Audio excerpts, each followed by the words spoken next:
Muito bom dia, minha gente querida. Graça e paz de Jesus sobre a sua vida. Que a paz e a saúde esteja sempre sobre você, sobre os seus. Como é que foi já essa primeira semana de 2024? Eu espero que você tenha tido já uma boa semana. É a minha oração por você, em nome de Jesus, viu? Para que você tenha um ano já começando bem. Mas se começou com muitos desafios, continue confiando no Senhor. Afinal de contas, hoje, domingo, primeiro dia da semana, é um desses dias em que nós celebramos com muita alegria a ressurreição de Jesus. Jesus ressuscitou dentre os mortos, nós podemos sempre renovar a nossa esperança. Bom dia, Luciano. Deus abençoe você, querido. Obrigado pela mensagem. Hoje, antes de entrar aqui na nossa conversa, porque eu quero falar do novo tema que é de volta para o futuro, de volta ao futuro. Back to the Future. Antes de falar sobre isso, eu quero agradecer primeiro a todos que compartilharam a última mensagem da outra semana, me ajudaram demais a comunicar às pessoas que nós não teríamos nossos cultos nos horários tradicionais e deu super certo. Minha gratidão a você. Agradecer também a todos que acompanham no canal do YouTube, porque as inscrições, o YouTube, na minha opinião, é um dos canais mais difíceis que tem para você ir acumulando um número de seguidores, de pessoas que acompanham regularmente, e extremamente importante, porque senão essa coisinha chamada algoritmo não entrega a mensagem. Quando você se inscreve, comenta, curte, compartilha, você é na prática um missionário digital. Porque com isso o algoritmo entende que o conteúdo que está sendo produzido é relevante e ele distribui para o maior número possível de pessoas. Então, muito obrigado. Nós chegamos esse ano num número significativo de inscritos e oramos e olhamos com expectativa do que o Senhor ainda fará adiante. Lembrando ainda que se você está assistindo pelo Instagram, na minha bio você vai encontrar ali o Linktree, com vários links que eu considero que podem ajudar bastante você sem custo nenhum. Você pode baixar o livro 31 Dias para Mudar, sem custo nenhum. Baixa, é um livro eletrônico, você pode ler no seu aparelho celular, no seu computador, no seu tablet. Também acesso para o canal do YouTube e também para o site leandrotarrataca.com.br, onde você pode ouvir, assistir e ler mensagens. Tem inclusive uma ferramenta para você colocar ali por tema, por exemplo, paz, e você vai encontrar devocionais que tratam desse assunto. Muito obrigado mais uma vez por todo o seu apoio. Deixa eu ver quem mais. Ô, Vivian, Deus te abençoe, minha irmã. A bênção sobre a sua vida. Obrigado pelo abraço, teu abraço e do Márcio também. Paulo, meu querido, falar o nome da tua empresa, distribuidora de ovos, fazer uma propaganda para você. Deus te abençoe. Obrigado pelo alô, paz e saúde para você também. Sobre o nosso tema, de volta ao futuro. Até alguns meses, o dia de hoje era o nosso futuro. Nós estávamos olhando, pensando como seria o ano de 2024. Aqui estamos nós, de volta para o futuro. Chegou. E um filme que nos ajuda a pensar e a ilustrar esse conceito foi o filme lançado em 1985, um filme de Steven Spielberg, ganhou Oscar de efeitos especiais, de sonoplastia, em que dois personagens principais estão presentes naquele filme. De um lado é o Dr. Brown, um cientista exótico, meio maluco, que inventa uma máquina do tempo num carro DeLorean. E o outro é o jovem Marty McFly. E juntos eles vão viajando pelo tempo, pelo espaço. Mas a ideia central do filme é que as escolhas que fazemos hoje, elas afetam de uma maneira significativa o nosso amanhã. E isso, claro, é um senso comum. O que nós escolhemos fazer hoje vai afetar invariavelmente, de alguma maneira, o nosso amanhã.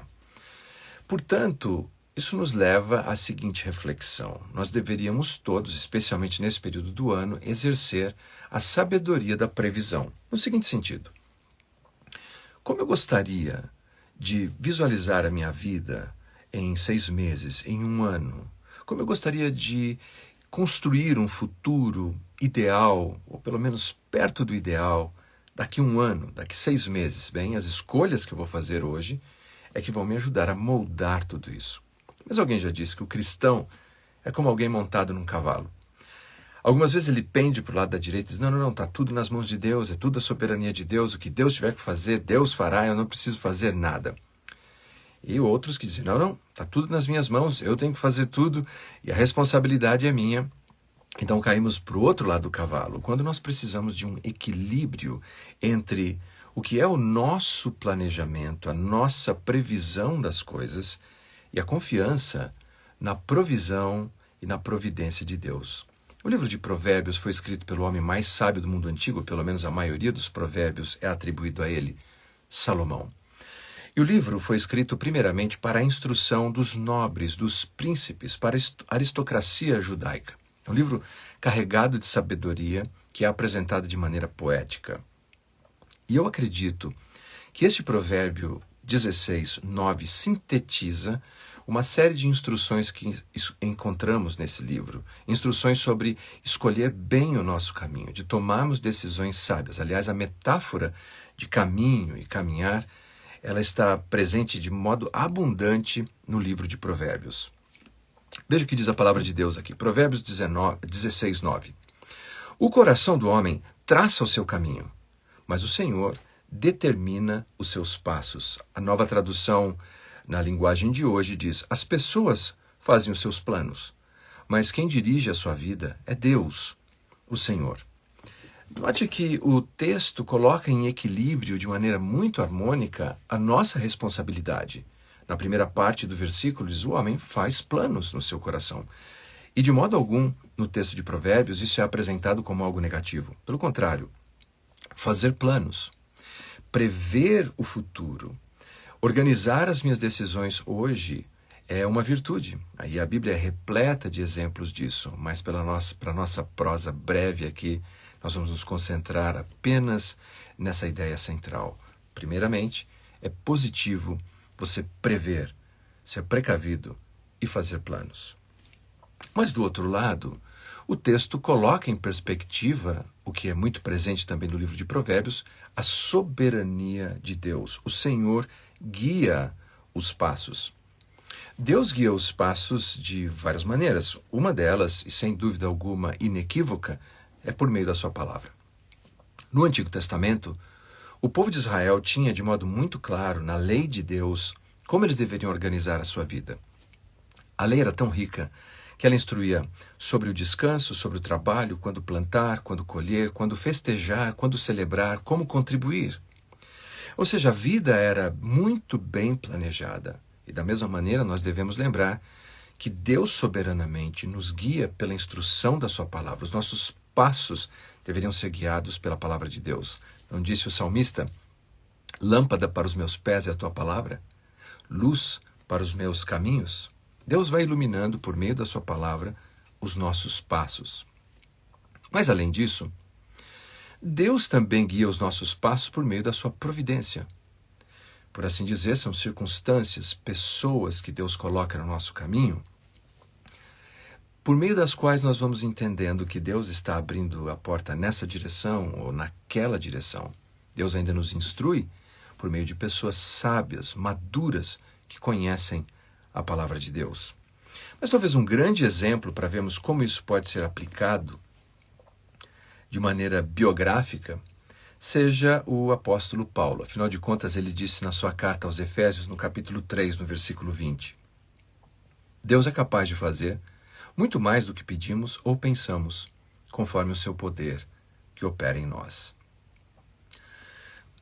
Quando nós estudamos as viagens missionárias de Paulo, especialmente agora a primeira viagem missionária, a segunda viagem missionária, nós encontramos alguns itens interessantes, alguns princípios que nos ajudam a entender como tomarmos decisões sábias hoje, que vão nos ajudar a construir um futuro melhor amanhã. Atos 15, 36 a 41 diz assim: alguns dias depois, disse Paulo a Barnabé: voltemos agora para visitar os irmãos por todas as cidades nas quais anunciamos a palavra do Senhor, para ver como passam. E Barnabé queria levar também a João Marcos.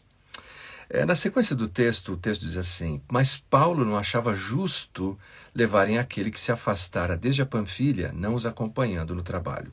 Houve entre eles tal desavença que vieram a separar-se. Então Barnabé, levando consigo a Marcos, navegou para Chipre. Mas Paulo, tendo escolhido a Silas, partiu encomendado pelos irmãos a graça do Senhor e passou pela Síria e Cilícia, confirmando as igrejas. O que nós vemos aqui é que Paulo, ele sinceramente faz as suas escolhas.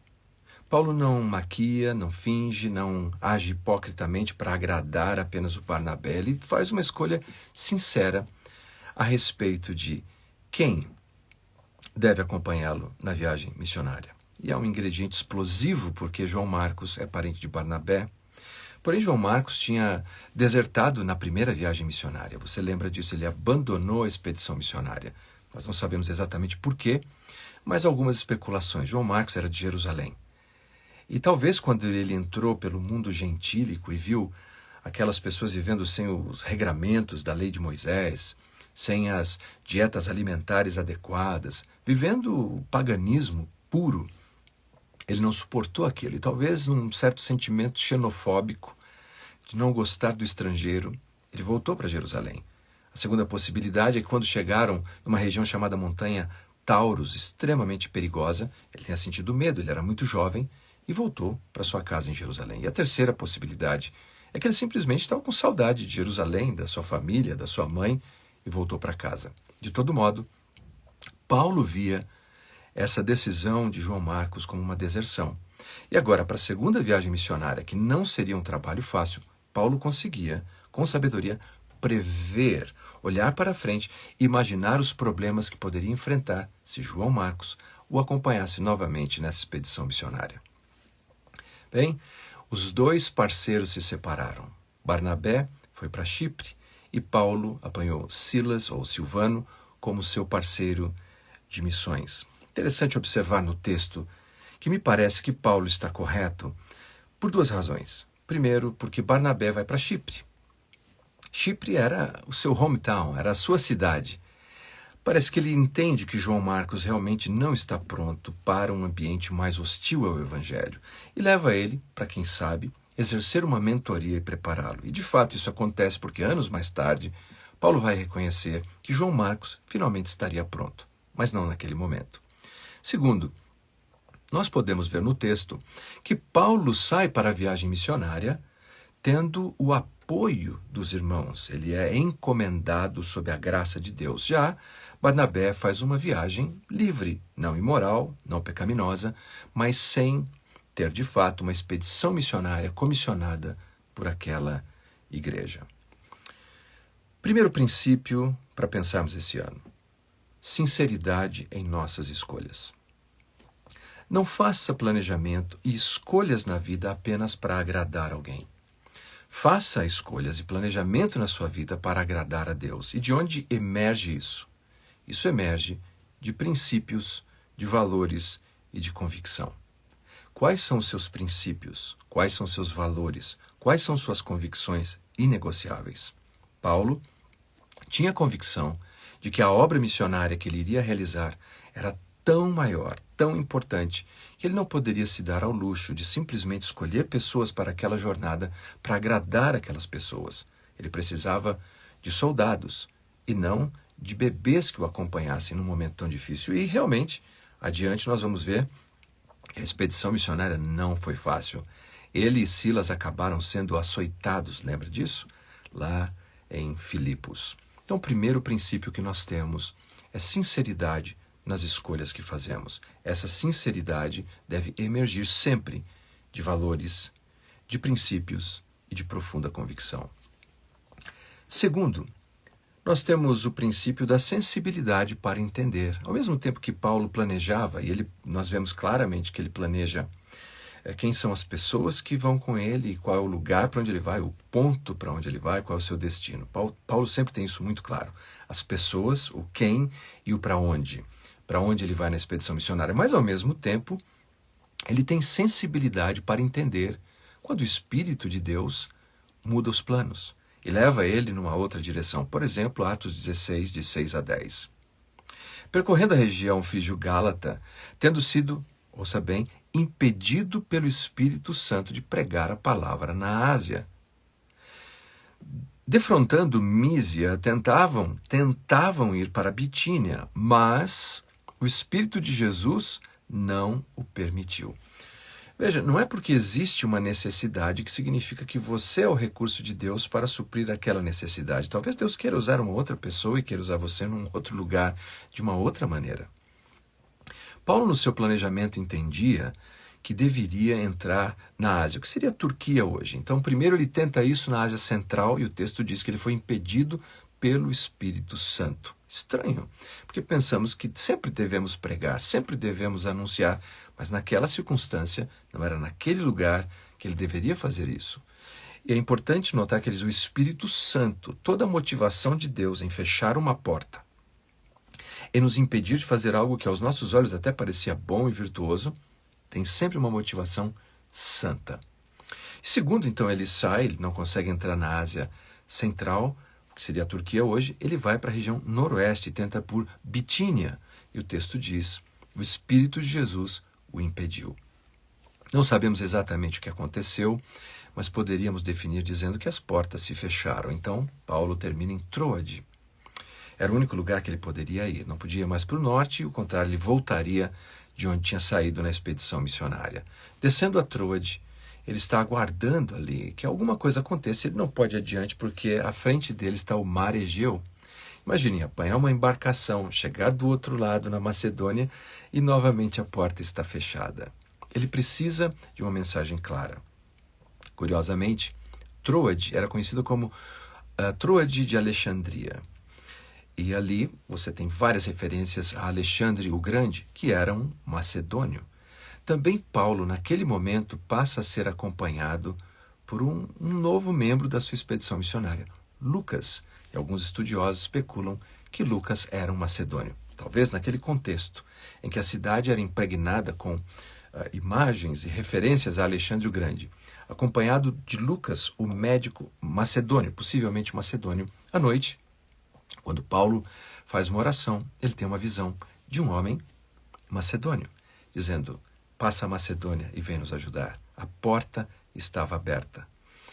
Quando Deus fecha portas, nós ouvimos como que um som estridente de uma porta fechando. Se alguma vez você já ouviu uma porta fechar, como diz, fechou na minha cara, você sabe o que significa isso. Mas por outro lado, quando Deus fecha portas, ele tem uma outra porta que está sendo aberta. E Paulo teve a sensibilidade para entender isso. E atravessou o mar Egeu, alcançando então a Europa com o Evangelho. Terceiro e último aqui nesse nosso resumo, senão eu me empolgo e vou pregar a mensagem inteira aqui com vocês, é que Paulo também tinha sensatez para fazer, para crer e fazer. Sensatez para crer e fazer. Paulo não era uma pessoa de uma fé pueril, infantilizada. Na terceira viagem missionária, no capítulo 27, nós lemos que Paulo está sendo levado para Roma numa embarcação. E é um período muito difícil de navegar. No capítulo 27, versículos 9 e 10, Paulo diz assim, depois de muito tempo, tendo se tornado a navegação perigosa, já passado o tempo do dia do jejum, o dia do jejum não era um dia em que Paulo fala, vou jejuar hoje, como muitas vezes fazemos, não. Era o dia da expiação, era uma data no calendário litúrgico judeu em que eles jejuavam diante de Deus, o dia da expiação, do perdão dos pecados. Isso marcava o calendário. Normalmente essa data se dava ali no final de setembro, começo de outubro. E o período mais perigoso de navegação era exatamente no limite ali de novembro. Depois de novembro ninguém mais navegava pelo mar, as viagens ficavam suspensas até fevereiro, porque era muito perigoso. E Paulo anuncia ao centurião dizendo, olha, essa viagem será trabalhosa, perigosa, não só da perda do navio, mas também das nossas vidas, mas ninguém deu ouvido a ele. Veja, ter fé em Deus não significa ignorar que existem caminhos que são mais perigosos, difíceis que outros e que algumas vezes deveriam ser evitados. Nós fazemos uma previsão quando fazemos uma análise sensata de uma fé que é madura. Segundo, nós vemos que no versículo 20 do capítulo 27 bateu o desespero. O texto diz assim, dissipou-se afinal toda a esperança de salvamento, porque uma tempestade de fato veio sobre aquela embarcação. Mas Paulo tem uma mensagem confiante. Dos versículos 22 ao 25, ele conclama a tripulação a ter bom ânimo, porque afirma ele que teve uma visão. O anjo do Senhor a que ele serve, provavelmente uma referência ao próprio Jesus, e aparecera durante a noite, dizendo que ninguém se perderia, apenas o navio. Então Paulo tem fé para confiar nas promessas de Deus e mesmo na instrução divina. Mas, curiosamente, a fé de Paulo é, mais uma vez, uma fé prática, porque nos versículos 30 e 31 do capítulo 27, os marinheiros, assustados com a condição do navio, eles querem fugir. E Paulo diz assim: procurando os marinheiros fugir do navio e tendo arriado o bote no mar, a pretexto que estavam para largar âncoras da proa, disse Paulo ao centurião e aos soldados: se estes não permanecerem a bordo, vós não podereis salvar-vos. Veja o equilíbrio entre a responsabilidade humana e a soberania divina. Paulo tinha dito que o anjo apareceu a ele dizendo que ninguém se perderia. Mas agora, quando os marinheiros querem abandonar o barco, Paulo diz: se eles forem embora, vocês não poderão se salvar. O equilíbrio perfeito de que precisamos, apesar de toda a convicção de fé, ações que sejam práticas para levarmos a termo o plano que Deus colocou em nosso coração. Primeiramente, sinceridade nas nossas escolhas. Segundo, sensibilidade para entender quando Deus fecha uma porta, Ele abrirá outras. Ele é aquele que fecha portas que ninguém pode abrir, mas Ele é aquele que abre portas que ninguém pode fechar. E terceiro, é preciso ter uma fé, que é uma fé sensata, que confia, mas que também age. Que não abandona os marinheiros imprudentemente, dizendo: não faz a menor diferença. Sim, faz. Dessa maneira, se seguirmos essa instrução, esses 3 princípios estaremos aplicando em nossas vidas, essa sabedoria da previsão, conforme nos instrui o sábio de Provérbios no capítulo 16, no versículo 9. O coração do homem traça o seu caminho, mas o Senhor determina os seus passos. Forte abraço para você, que Deus te abençoe. Vou encerrar aqui, que daqui a pouquinho nós estamos começando o nosso culto aqui na Bíblica da Serra. Hoje eu estou pela manhã às 10 e às 18 horas, e você sabe, as suas orações são sempre muito bem-vindas. Um forte abraço, nos falamos em breve. Antes de encerrar, obrigado, Rose, Deus te abençoe, querida. Obrigado pela sua mensagem encorajadora. Forte abraço a todos, até a próxima.